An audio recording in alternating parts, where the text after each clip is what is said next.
Hello guys, ये है एक जर्मन शेफर्ड जो एक होल के पीछे पड़ा है।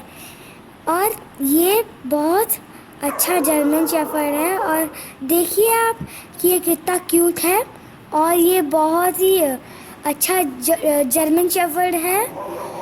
और गाइस, जब हम लोग अगला वीडियो डालेंगे तो अगला वीडियो भी बहुत अच्छा होगा, इसलिए आप तैयार रहिए अगला वीडियो देखने के लिए। Thank you guys.